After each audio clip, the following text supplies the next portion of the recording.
नमस्कार, बहुत स्वागत है आपका। आप देख रहे हैं गणेशा धर्मा सन्मार्ग। मीन राशिफल दिसंबर 2022।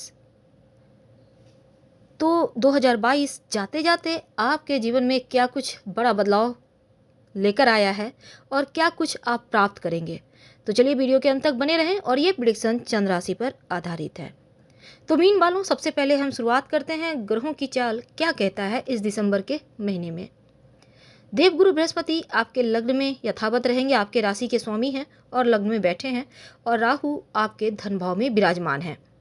मंगल आपके तीसरे भाव में रहेंगे और जो केतु हैं वो आपके अष्टम भाव में। त्रिग्रही योग बना हुआ है शुक्र, सूर्य और बुध का आपके भाग्य भाव यानी नवे भाव में।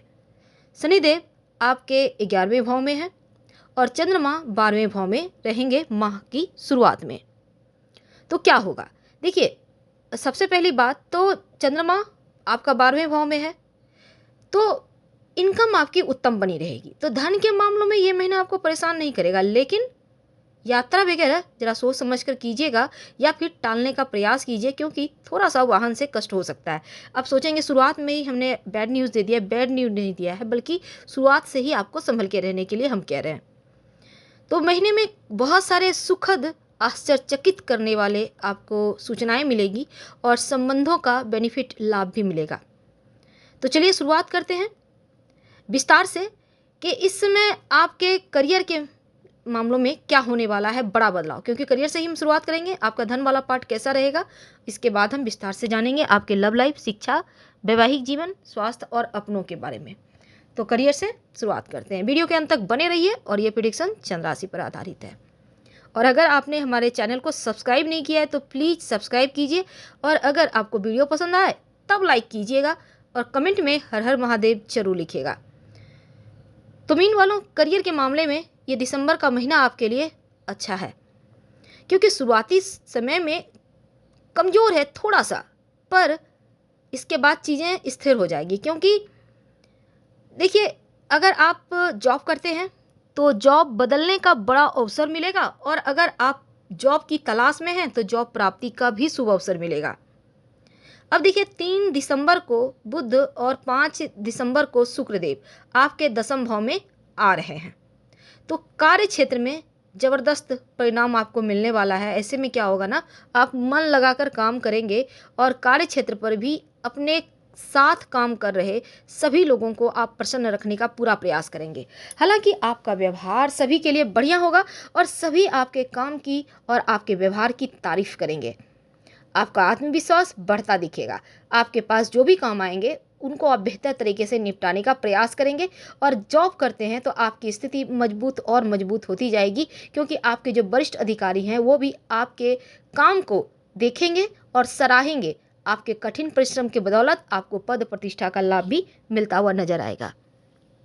तो अगर आप व्यापारी हैं तब क्या होगा, देखिए उत्तम फल देने वाला वक्त है, क्योंकि देवगुरु बृहस्पति आपके सप्तम भाव पर दृष्टि भी डाल रहे हैं। अब आपको किसी वरिष्ठ व्यक्ति का अनुभव भी प्राप्त होगा और मार्गदर्शन भी उनका आपको मिलेगा, जो आपके लिए प्लस पॉइंट है।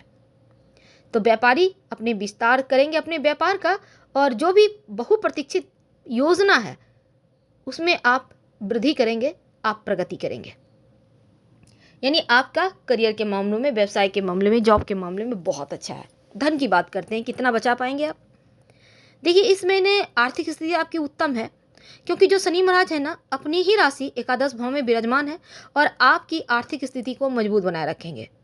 आपके सभी कार्य बनेंगे, धन की कोई कमी तो नहीं रहेगी, लेकिन जो नियमित रूप से आपकी इनकम होती है ना, आपका हाथ भरा रहेगा, वो होता रहेगा, पैसे आते रहेंगे। तो धन की मुश्किलें आपको परेशान नहीं करने वाली। अब लग्न में बैठे हैं गुरु और अपनी ही राशि से में होकर पंचम, सप्तम और नवम भाव को देखेंगे। तो जो व्यापारी हैं उनको भी सफलता देंगे, भाग्य का साथ दिलवाएंगे। भाग्य की प्रबलता से धन की स्थिति भी मजबूत होगी, लाभ के प्रबल योग बनेंगे, धन कमाएंगे भी और बचाएंगे भी। अब देखिए इस समय यदि आप किसी कहीं पर पैसे इन्वेस्ट करके रखे हुए हैं तो उनसे भी आपको लाभ मिलने की संभावना बनी हुई है, लेकिन शेयर मार्केट, म्यूचुअल, लॉटरी, सट्टा से बचने का प्रयास कीजिएगा, क्योंकि इन चक्रों में अगर पड़ेंगे तो आपको हानि होना तय है, यानी आपको फिर यहाँ पर लॉस होगा। तो इन चीज़ों से ज़रा बच के ही रहिएगा तो उत्तम है। और पैसों का निवेश किसी प्रॉपर्टी वगैरह में अगर करते हैं तो लाभ हो सकता है, सोच समझकर आप कर सकते हैं। तो लॉटरी शेयर वगैरह से आपको बचने की सलाह दी जाती है। स्वास्थ्य की बात करते हैं। देखिए, स्वास्थ्य आपका उत्तम है, क्योंकि जो आपके राशि के स्वामी हैं देवगुरु आपके लग्न में हैं और आप फिट रहेंगे, फाइन रहेंगे, स्वास्थ्य में आपका सुधार हो रहा है। जो भी समस्याएं भी चली आ रही है उसमें भी सुधार होगा। तो आपको अपने बस खाने पीने का थोड़ा ख्याल रखना है, अनुशासित रखना है और योगा वगैरह करते रहें ताकि आप फिट रहें, आपको किसी भी तरह का कोई परेशानी ना हो। यदि आप एक्सरसाइज करते हैं तो किसी ट्रेनर की सहायता अवश्य लें, क्योंकि जल्दबाजी में कुछ गलत एक्सरसाइज कर लेंगे तो देखिए कमर के नीचे वाला जो एरिया है उसमें दर्द हो सकता है, परेशानी हो सकता है, थोड़ा ख्याल रखना है। और अगर आप वाहन चलाते हैं तो भी सावधान रहिएगा, क्योंकि चोट चपेट पैर वाले एरिया में थोड़ा सा संभावना बनी हुई है। तो कमर, पैर, जांघ वगैरह बचा कर रखें। हाँ, आप खाने पीने को जरा सा ख्याल रखिएगा, अच्छा खाना खाइए, पौष्टिक खाइए और जरा सूर्योदय से पहले उठने का प्रयास करें ताकि आपको पूरा लाभ हो उत्तम स्वास्थ्य का। रिश्तों की बात करते हैं, आपके प्रेम और वैवाहिक जीवन की। प्रेम संबंधों के मामलों में ये महीना आपके लिए बहुत खूबसूरत है, क्योंकि देखिए शनिदेव की पंचम भाव पर दृष्टि है। तो अपने प्यार में आप सच्चाई देखेंगे, वफादारी रखेंगे और एक रिश्ते के लिए बहुत ज़रूरी है ईमानदार रहना रिश्तों में। अब देवगुरु बृहस्पति की दृष्टि पंचम और सप्तम भाव पर भी है, नवम भाव पर भी है। तो क्या होगा, आप एक अच्छे जीवन साथी के साथ, अपने लव के साथ समय बिताएंगे। आपका जो साथी है वो आपको प्यार करने वाला होगा, बिल्कुल लॉयल रहेगा आपके प्रति। अब अगर आपके हम विवाह की बात करें तो देखिए विवाह के प्रस्ताव आते या विवाह होने के भी योग हैं। हालांकि यदि आप अपने लव से विवाह करना चाहते हैं तो उनके सामने ये प्रस्ताव रख सकते हैं, क्योंकि प्रस्ताव स्वीकार होने की 90% संभावना भी है। अब देखिए जो लव लाइफ में है उनके लिए तो बढ़िया एक दूसरे को समझने का मौका भी मिलेगा और साथ ही साथ भविष्य में इस रिश्ते को आप लंबे समय तक ले जाना चाहेंगे।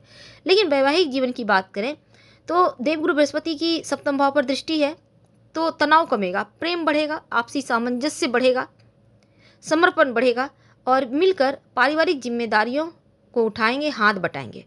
घर परिवार के माहौल को उत्तम बनाए रखना है आपको और एक दूसरे पर भरोसा बनाए रखिए, क्योंकि भरोसा तो बढ़ेगा ही और जीवन साथी के माध्यम से आपको इस समय कोई लाभ भी होता हुआ दिखेगा। संतान प्राप्ति के लिए भी अनुकूल योग बने हुए हैं। संतान प्राप्ति की इच्छा है तो इस समय गुड न्यूज मिल सकते हैं। अगर संतान पहले से है तो संतान को उनके कार्य क्षेत्र में तरक्की प्रगति होती भी दिखेगी। तो चलिए अब बात करते हैं आपके पारिवारिक जीवन की। देखिए पारिवारिक जीवन की अगर हम देखें तो थोड़े बहुत उठापटक है, क्योंकि आपका व्यवहार भी परिवार के प्रति थोड़ा सा लापरवाह रह सकता है, जिससे कि पारिवारिक गतिविधि में दिलचस्पी थोड़ी कम होगी, क्योंकि परिवार से कुछ दूरी हो सकती है, असंतुष्टि हो सकती है। अगर कोई समस्याएं भी चल रही है तो थोड़ा सा आप उससे महसूस करेंगे कि आपको तकलीफ हो रही है। हालांकि आपके चतुर्थ भाव के स्वामी जो बुध देव है नवम भाव से दसम भाव में गोचर करेंगे और आपके चतुर्थ भाव पर दृष्टि रखेंगे, तो क्या होगा ना, जो भी समस्याएं चल रही है घर परिवार में धीरे धीरे कम भी होगी, सामंजस्य बढ़ेगा, प्रेम बढ़ेगा और वरिष्ठ सदस्यों के द्वारा आपको प्रोत्साहित भी किया जाएगा। अब देखिए तीसरे भाव में वक्री अवस्था में मंगल है, एकादश भाव में शनि है, तो भाई बहनों से सामंजस्य थोड़ा बहुत बिगड़ेगा, लेकिन कोई शारीरिक समस्या परेशान ना करे, इसका भी ख्याल रखना है आपको। और अपने भाई बहनों की मदद भी आप इस समय करते हुए नजर आएंगे। उपाय क्या करेंगे कि सब कुछ अच्छा हो जाए? सबसे पहले तो आपका गुरु बेहतर चल रहा है, आपके राशि के स्वामी, उनको ही बल दीजिए आप। तो आप गुरुवार के दिन आप हल्दी या केसर का माथे पर तिलक लगा सकते हैं, खुद के माथे पर श्री हरि के चरणों में लगा के, या फिर आप चाहें तो रोज़ भी लगा सकते हैं, कोई दिक्कत नहीं है।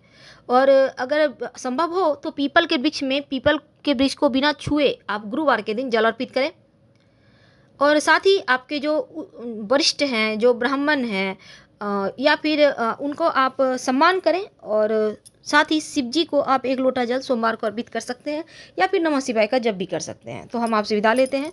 जानकारी अच्छी लगे तब लाइक कर सब्सक्राइब करें, अपनों से शेयर करें और कमेंट में हर हर महादेव जरूर लिखें। धन्यवाद। हम फिर मिलेंगे।